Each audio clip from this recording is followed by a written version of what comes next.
আজি আমাৰ বাবে এটা বিশেষ দিন, লগতে মনটো বিৰাট ভাল লাগি আছে। কাৰণ কিয় জানে? কাৰণ আজি মোৰ মায়ে এটা নতুন ঘৰৰ আৰম্ভণি কৰিবলৈ ওলাইছে। আৰু এতিয়াৰ পৰা আমি নতুন ঘৰত থাকিবলৈ পাম। আৰু নতুন ঘৰৰ শুভ আৰম্ভণিৰ বাবে আজি ঘৰৰ সকলোখিনি আহিছে, লগতে ওচৰ চুবুৰীয়া। আৰু এতিয়া মায়ে আমাৰ ঘৰৰ কাম কৰি থকা দাদাকেইজনক খুব ধুনীয়াকৈ গামোচা আৰু গেঞ্জি এটা দিলে, যিহেতু আৰম্ভণি কৰিব। তাৰপিছত তেওঁলোকক এনেকৈ উপহাৰবোৰ দিয়াৰ পিছত আমি এতিয়া মেইন কামটোলৈকে আগবাঢ়িম। আৰু মেইন কামটো মানে আজি যিহেতু সূতা পুতিব, সেইবাবে মায়ে প্ৰথমতে তাত চিমেণ্ট দিলে। যিহেতু মায়ে ঘৰখনৰ মেইন মানুহ, গতিকে মায়ে দিলে। এটা সপোনৰ ঘৰ, বৰ ভাল লাগি আছে। কাৰণ দেউতা নোহোৱাৰ পিছত মায়ে যে ইমানখিনি সাহস কৰিছে, তাৰ বাবে মোৰ মনটো বৰ ভাল লাগিছে। আৰু যিহেতু নিজৰ ঘৰ, ময়ো দি দিলোঁ দিয়ক।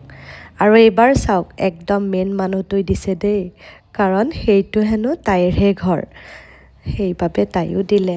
লগতে বৰদেউতাই দিলে। মানে ঘৰৰ আটাইখিনিয়ে আমি অলপ অলপ তাত চিমেণ্ট দিলোঁ।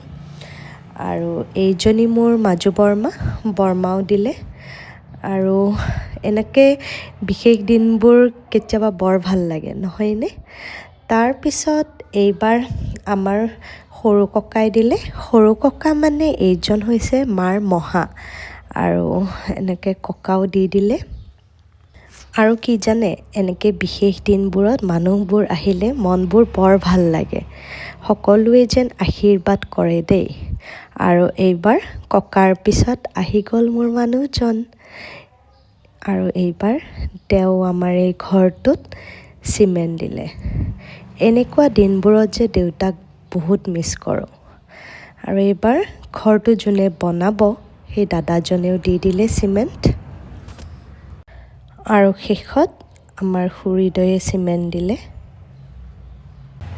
গতিকে এনেকৈয়ে আমাৰ সূতা পুতাৰ মানে নতুন ঘৰৰ আৰম্ভণি হৈ গ'ল।